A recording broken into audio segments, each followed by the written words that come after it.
Hello and welcome to another World of Warplanes video with me, Sir 10 Death. Today I've got something for you which I believe might be a bit special, bordering on even being called unique.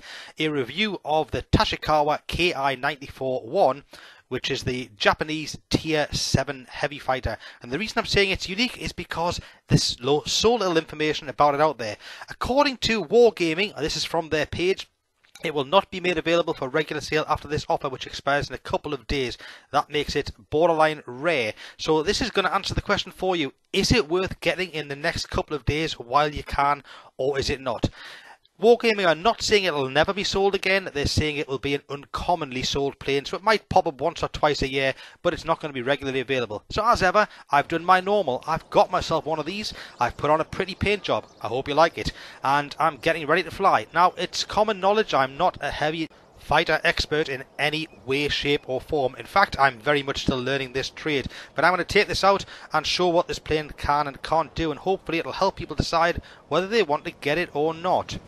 So, I've put my paint job on. I've kitted this out with a pneumatic restarter because its engines can cut out from time to time, a first aid package and a fire extinguisher. These are all fairly standard things, and as additional things I've put onto it the improved aircraft polish to give myself a bit better sort of speed in the dive and acceleration. I've got the gun sights on there, and I've got myself on, what else did I put on this? Yeah, let's have a look.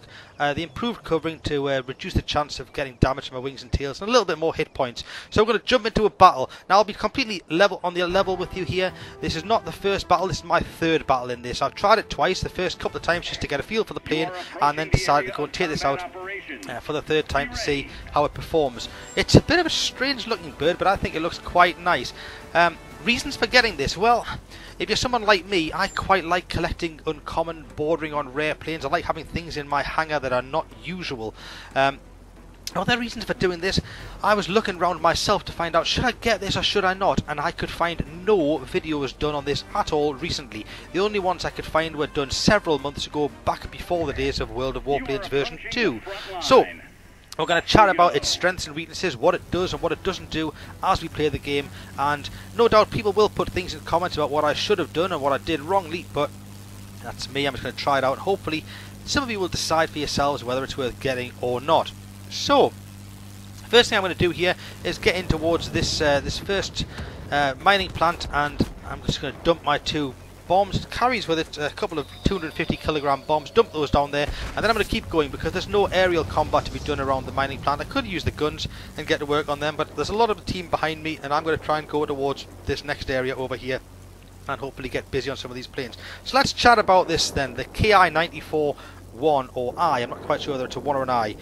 It has got 400 hit points, which is fairly standard for a Tier 7 heavy fighter. I've looked at one or two others in tech trees and in the premium shop, and that's sort of what they have as well, and that's fairly normal then.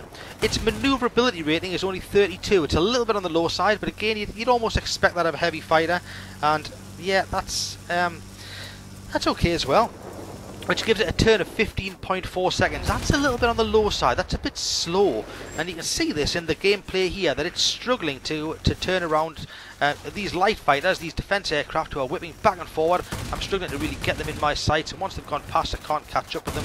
So I'm trying to play it, I'm trying to shoot people in front of me and then go past them before I make my turn to go back over again. But so far it's pretty hard work to get much from it. It suggests that altitudes to be played around 1600 meters, a little bit above where I am right now. So I'm turning around now to make another pass on these guys, and it is quite a quick plane, so I'm trying to put shots on these, but these light fighters are getting out of the way in time. The reason for that is pretty simple. The guns on this thing are a little bit unique, I suppose.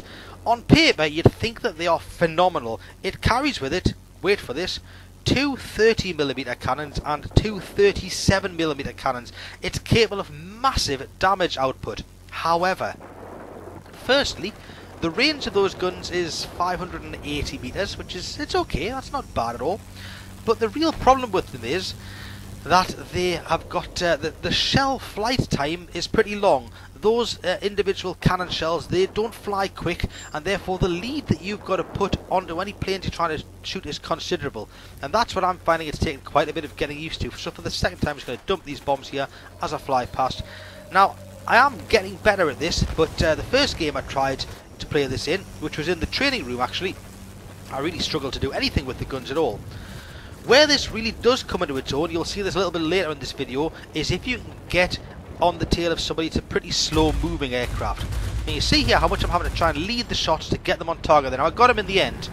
Once you actually get those guns on target, they are phenomenally damaging. They will shred people. They will absolutely rip people out of the sky. But you look at the lead time required to try and hit this target, and even then I'm still struggling with it.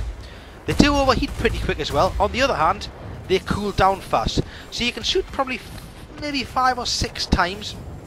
Now I've just come and knocked out the game there for the first time. It's not a stunning start, but it's starting to show off what this can do. I've done a couple of thousand combat points, but that's all I've done. Once you get them on target, they can do an awful lot of damage.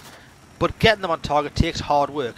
Now for an experienced player who's used to playing some of these big cannons, you probably won't have a problem with this at all. But for someone like me, or someone who's maybe thinking, should I get this or should I not? Is it a bit of fun? It can be quite hard work. Having said that, it's pretty rewarding when they do hit home and you see somebody's health bar just get halved instantly. You can shoot about 5 or 6 times on the bounce, one after the other, bang, bang, bang, bang, bang, before you've got to let them cool down. So they do overheat pretty quick, but if you get those on target, that's somebody out the sky. Now, this is where this plane really excels. When you get into the ballpark of bomber territory, once you get yourself after a bomber, you get the same altitude as some of these big, slow-moving things, and you get him in your gun sights, then this is what you can do with these guns. You can just go bang, bang, bang, bang, bang, bang, goodbye. Oh, look, there's another one. Trying to let the guns cool down a little bit. Probably should have let them cool off more than I did there. Now I'm having to just turn away here, bank back around.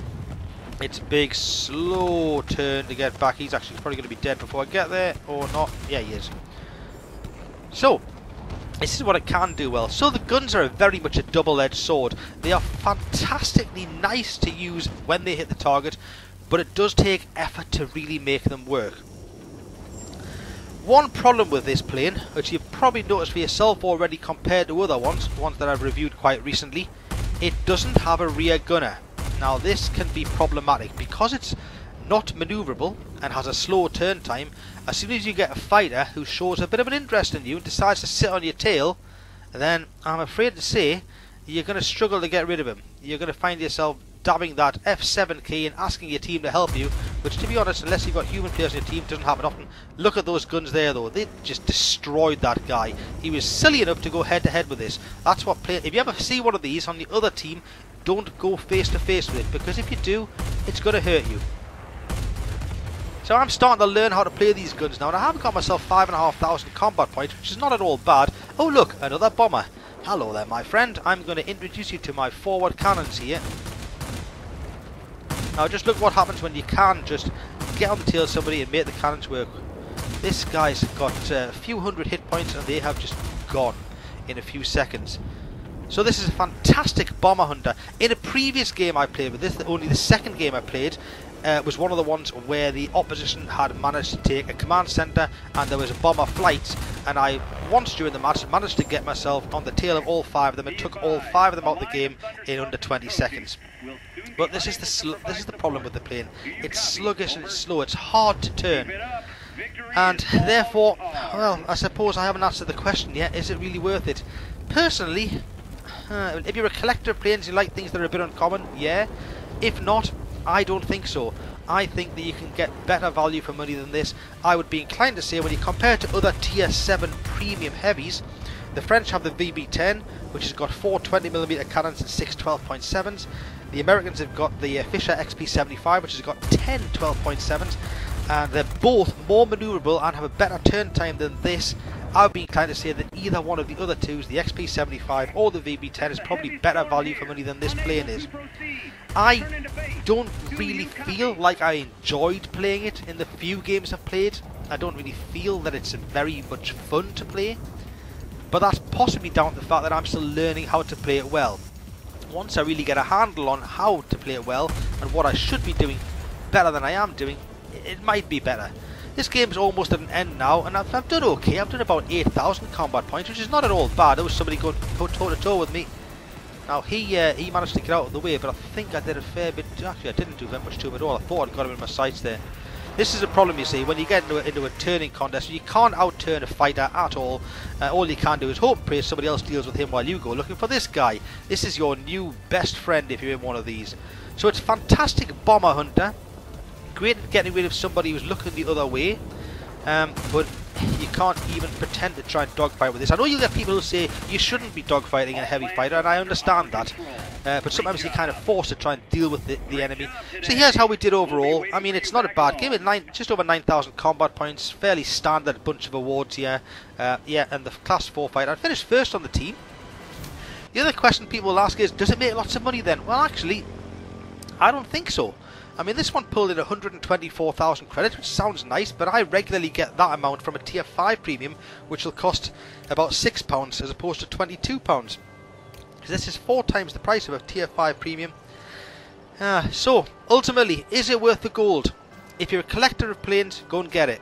If you don't really care about rare or uncommon planes, save your money or get something that's probably like the VB10 or the XP75 if you have to have an heavy plane. If you really want to make money, get yourself a Tier 5 or a Tier 6. It'll probably print as much credits as this and be more fun along the way. I hope this video has informed some people as to whether to get this or not, and as ever, thanks very much for watching. Cheers now, goodbye.